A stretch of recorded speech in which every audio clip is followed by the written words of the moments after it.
vocês estão sendo bombardeados sobre inovação. Só tem uma perguntinha. Como eu começo a inovar? A discussão sobre gestão de inovação é normalmente baseada em modelos para empresas que já inovam. Então, como é que começa? Esse é o tema dessa videoaula.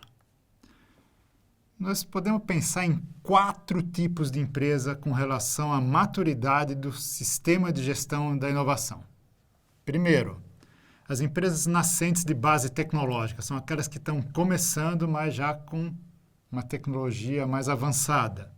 O problema delas é planejar um negócio que é envolto em muita incerteza. Tem uma metodologia específica de gestão de incerteza que a gente vai ver em outro vídeo. Ela vai procurar identificar a incerteza crítica e gerenciar a incerteza crítica na empresa e no ecossistema. O segundo tipo são as empresas maduras, com sistema de inovação estabelecido, que inovam sistematicamente e radicalmente. É outro espectro do grau de maturidade de inovação, né? Mas cada caso é um caso. Tem muitos temas recorrentes. Por exemplo, essas empresas normalmente elas têm necessidade de indicadores de como está andando o seu sistema de inovação. Elas têm necessidade de valorar projetos de inovação radical. Quanto vale o projeto A? Quanto vale o projeto B? No meio, coisa difícil. E elas ainda têm a necessidade de gerir um portfólio de projetos, um conjunto de projetos que mistura projetos incrementais com projetos radicais. Normalmente, esses são os temas para empresas maduras que estão buscando inovar sistematicamente, mas radicalmente. O terceiro tipo de empresa com relação à maturidade do seu sistema de gestão de inovação são aquelas empresas que já têm um sistema de inovação, mas não está muito consolidado.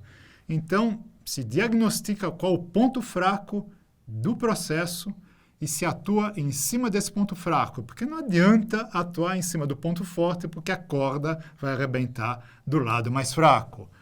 E o quarto tipo, que é o que a gente vai ver hoje, são empresas que não inovam sistematicamente, mas querem inovar, querem fazer. Como é que faz?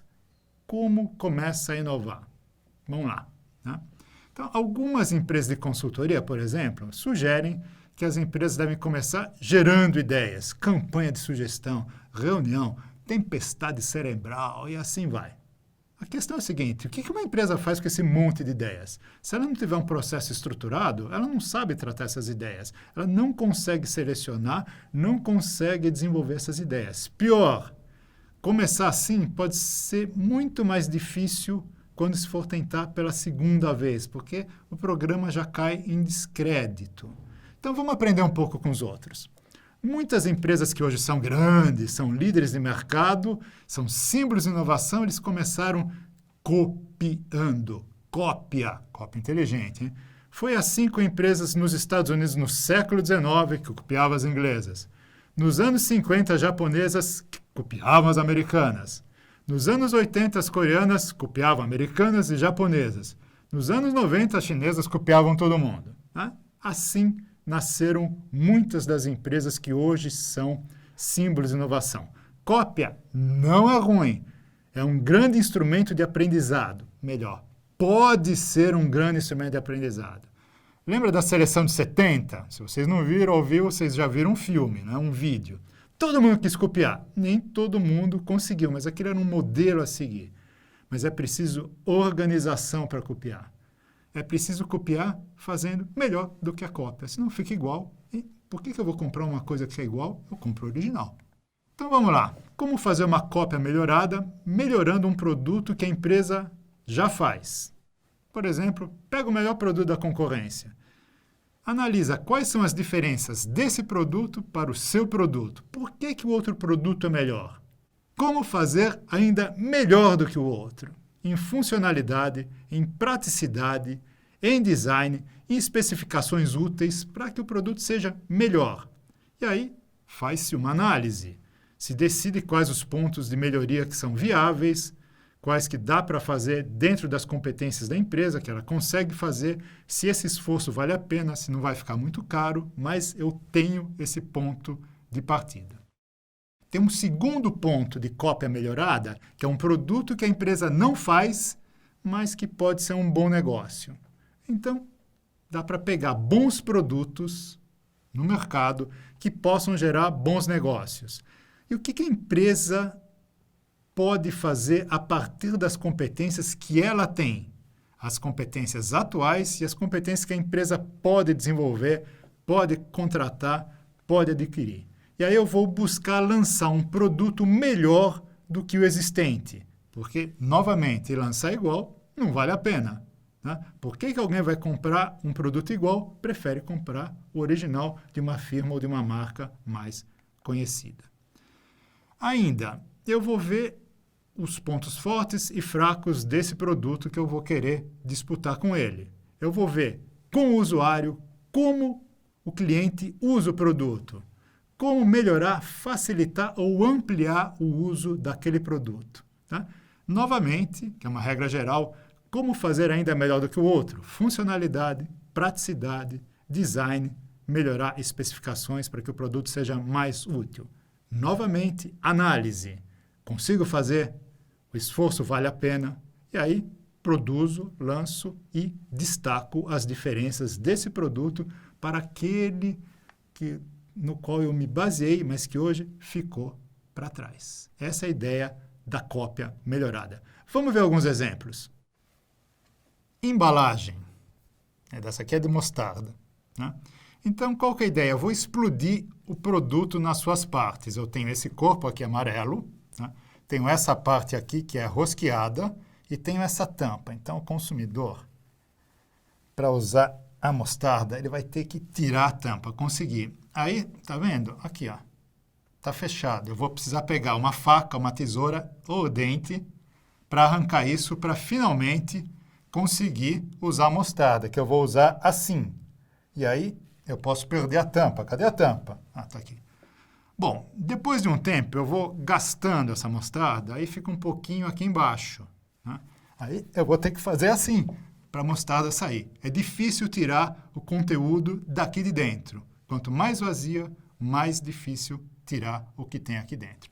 Essa daqui é uma embalagem, a mostarda é tão boa como qualquer outra, mas tem essa característica. Vamos ver uma outra embalagem melhorada? Essa embalagem aqui, ela fica de pé. Então, o produto vai caindo aqui, eu não preciso ficar segurando, balançando. Ele abre assim, está preso aqui, ou seja, a chance de eu perder esse pedaço aqui é menor. Vamos abrir aqui. Ele tem esse selinho, tá? Então não preciso enfiar o dente, nem pegar uma faca para cortar. Imagina, eu corto sem mostarda para todo lado, eu mordo, fico cheio de mostarda na cara, enfim. Tem algumas vantagens aqui, tá? Mas o grande chance disso aqui foi fazer assim. Tá? Tem shampoo, tem ketchup, tem um monte de embalagens que usaram isso daqui. Tá? Então, eu não preciso de tesoura nem faca, a tampa é presa, ela não se perde e a posição invertida facilita a retirada do produto. Se eu lançar a mostarda nessa embalagem, a minha mostarda nem precisa ser melhor que a outra, hein? Mas muita gente vai comprar por causa da embalagem. Então, tudo que a gente viu um pouquinho antes, eu vou analisar para ver se vale a pena fazer essa embalagem e lançar a minha mostarda nessa embalagem aqui para combater a embalagem do outro. Bom, vamos sintetizar? Algumas técnicas para copiar melhorando. Vamos pegar esses exemplos aqui das embalagens e vamos pensar em cima deles. Tem uma técnica que se chama engenharia e análise de valor. Eu desmonto o produto, que foi o que eu fiz aqui. Eu desmonto o produto, analiso peça a peça e vou tentar reduzir o custo dessa peça via outros materiais, via um desenho mais fácil de ser fabricado, reduzindo o número de partes para facilitar a produção. Eu vou atrás de reduzir custo, é importante. A outra coisa é analisar os atributos do produto. Tá? O que aquele produto faz? Tem 5 tópicos de análise de atributo. O primeiro, modificação dos atributos. Eu vou fazer uma análise morfológica, uma análise do produto. Eu seleciono aqueles atributos que são os principais e vou analisar como é que eles podiam ser modificados. Por exemplo, o cheque especial era um cheque comum, né, que passou a incorporar um empréstimo no mesmo produto. Uma colhedeira que ara e semeia ao mesmo tempo. Ela colhe, ara e semeia. Então, ela colhe na frente, no meio ela ara e atrás ela vai semeando. Um carro reserva de uma seguradora, né? Bateu o carro, está no conserto, a seguradora te oferece esse serviço, te empresta um carro, você continua com a mobilidade individual. Eu modifico os atributos daqueles produtos. Cheque era para ser só cheque, vira também a possibilidade de um empréstimo. O segundo ponto da análise de atributos é a subtração ou simplificação de atributos. Qual a ideia? Eu vou retirar atributo do produto para simplificá-lo e para torná-lo mais atrativo para um determinado público, né? As classes C, D, E, essa população emergente que começa a entrar num determinado mercado de consumo, que é muito importante no Brasil e em vários países em desenvolvimento, ou emergentes, como se diz hoje. Tá? Por exemplo, uma máquina de lavar roupa sem água quente. Ou mais simples ainda, uma máquina de lavar roupa que não centrifuga. Ela é muito mais simples e muito mais barata. Então, eu consigo fazer a função lavar roupa, mas eu não centrifugo. Tem um enorme mercado. Outro exemplo em serviço é uma conta corrente de banco simplificada que foi lançada pela Caixa Econômica Federal. Não precisa tanta burocracia, tanto comprovante para abrir a conta. Isso fez com que um monte de gente conseguisse ter a sua primeira conta bancária da vida. O terceiro aspecto é multiplicação de atributos. Eu vou copiar esse atributo e vou multiplicá-lo. Então, eu vou oferecer um atributo, às vezes com uma modificação na sua função, várias vezes no produto, visando alcançar um benefício específico. Por exemplo, tem geladeiras que têm diferentes temperaturas em diferentes locais dela, dentro da geladeira, não é no freezer não, dentro dela. Tá? Tem redes de hotéis onde a pessoa pode alugar um número de diárias por mês, independente do local. Então, pode ser em Fortaleza, pode ser no Rio de Janeiro, pode ser em Ribeirão Preto, pode ser em Roraima, assim vai. Tem ônibus com o terceiro eixo, é tudo eixo, tem 1, 2 e 3. Com o terceiro eixo, o ônibus consegue levar uma carga maior. Isso é a multiplicação de atributos. O quarto aspecto é o agrupamento de atributos divididos. Eu analiso a arquitetura, os pedaços do produto, como os componentes físicos e os funcionais podem ser agrupados. Vamos dar um exemplo da internet. Esses comparadores de preço, né? A gente vai lá e vê qual é a loja que oferece o menor preço. Mas esses sites também oferecem alguns serviços que estão no mesmo site. Além de preço, tem financiamento, você pode pegar financiamento ali no site, assistência técnica e assim vai. Um exemplo muito comum, impressora multifuncional, essas impressoras de computador. Ela imprime, mas ela também tira cópia e ela também escaneia. Você coloca o documento lá, ela digitaliza e joga para dentro do micro. E tem vários exemplos como esse. O quinto e último é a unificação de atributos. Seria atribuir novas funções para atributos já existentes, que às vezes pode levar à simplificação. Exemplo, alarme de carro, daqueles que a gente aperta, né? O que ele faz? Ele destrava o carro. Ele também fecha o vidro. Ele também ajuda aqueles perdidos que largaram o carro, não sabem aonde, a localizar o carro num estacionamento. Então, não é só um alarme. Ele trava a porta, fecha o vidro e ajuda na localização do estacionamento. Com essa análise dos atributos, eu posso discutir como melhorar o meu produto relativo a um da concorrência, fazendo uma cópia melhorada. Essa que é a ideia. Obrigado.